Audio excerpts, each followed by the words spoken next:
Hello there. I didn't hear you come in. This is Daniel Barrett from AdWords Nerds. You caught me doing my morning calisthenics, which is clearly not something I actually do every day. Hey, I wanted to make this quick video and talk about something that I think a lot of investors probably don't think about, or maybe you do think about in a different context. And I want to bring that concept into the online marketing space and help you get some more leads and deals. So, the concept I want to talk about is opportunity costs. All right. So, like everybody's familiar with the idea that any kind of marketing you're going to do, any kind of deal you're going to invest in, any kind of, I don't know, asset you're going to develop, you're going to have to invest to do that. You're going to have to invest money, you're going to have to invest time, and those investments are the cost for you to enter into that hopefully profit producing enterprise, right? So if you want to get into marketing for motivated sellers and you're going to start with direct mail, you are going to start by buying a list, and that's going to cost you a certain something, and you have to buy the postcards, and that's going to cost you a certain something else, and on and on and on. There's going to be a series of costs for that investment, and hopefully out of that investment you end up getting deals, you end up making a significant profit, right? Pretty obvious. Now, the other kind of cost that people don't typically think about is opportunity cost.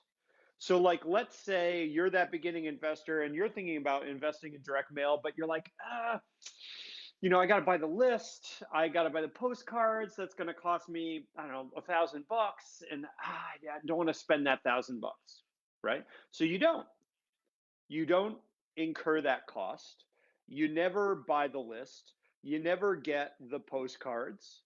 So you never do the thing. You never invest in the channel.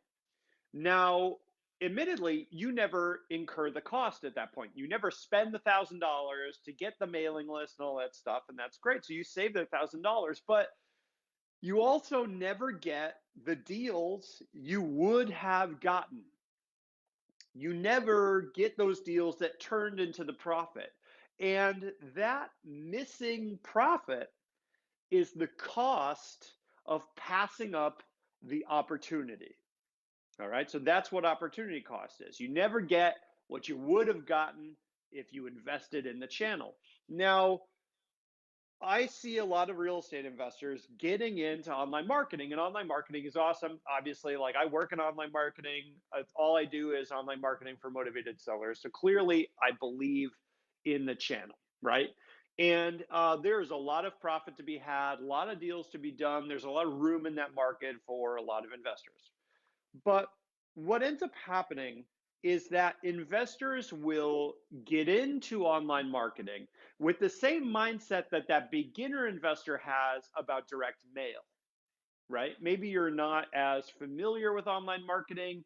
Maybe you've heard it's competitive. Maybe you heard it's going to be difficult. And so you kind of like dip your toe in the most kind of minimal, like conservative way possible. And there's nothing wrong with that. I am actually all for being conservative. But what ends up happening is that investors look at the performance they get from that conservative toe dipping kind of approach, and they say, that's how that channel works. So I spent $100, I didn't get any deals, online marketing doesn't work. Or they spend $5,000, they spend a bunch of money, but they're not really sure how to do it. They're not the most technical, they're not the most savvy. And so they spend the $5,000 and maybe they didn't get a deal, or they didn't even get a lead, or they just got less of those things than they get from direct mail. And they say, I don't know, I did it, online marketing doesn't work. Right. And what they're doing here is incurring an opportunity cost.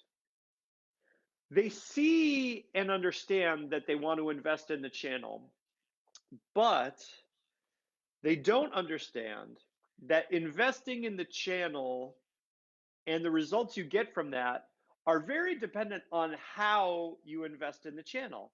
It's just like in direct mail.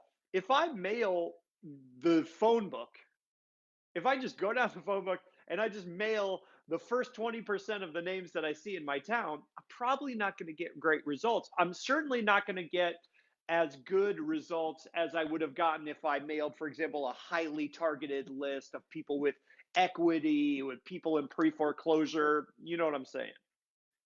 You get much better results from the list of the people who are likely to sell than you get from mailing the phone book.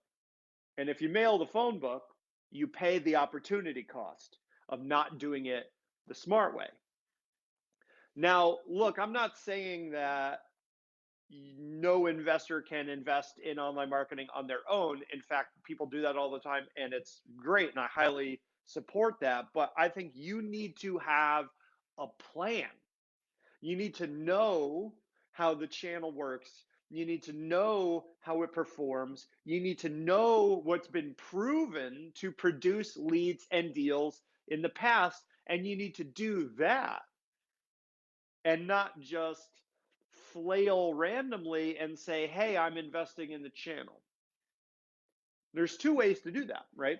You can learn it yourself, and it is very doable to learn yourself. We have a big coaching program. We work with, hundreds of investors a year, and I help those people learn how to generate their own leads and deals. So that's way number one. You get a proven method, a proven strategy that's been worked out in actual markets with real investors. The second way is you just hire someone that actually knows what they are doing, right? Like if I recently we had a leak in our basement, kind of like behind the drywall of the basement. There's water in there, and our basement is finished, which is a nightmare. So like I could have broken down the drywall and like tried to fix the problem myself, but I just hired someone to do that. Why? Because if I break down the drywall and try to do it myself, I'm going to cause more damage than I fix, right? So you can always learn to do it yourself, or you can always hire someone that knows what they're doing. My strong suggestion is you hire someone that specializes in real estate investing, because real estate investing is a very weird market. But you need to team up with somebody that knows what they're doing, that can get you the best results for the channel, or you need to learn those strategies so that you can do that yourself. Because otherwise, what ends up happening is you are not only paying the cost of the ads or the marketing that you're doing, you're also paying the opportunity costs from all the deals you never got to do because you weren't doing things in the most effective and the most efficient way. I hope that makes sense. I hope this was useful. As always, you can let me know in the comments. Let me know what you think. I'd love to hear from you. This is Dan Barrett from AdWords Nerds signing off, and I will talk to you guys soon. All right, cheers everybody. Bye-bye.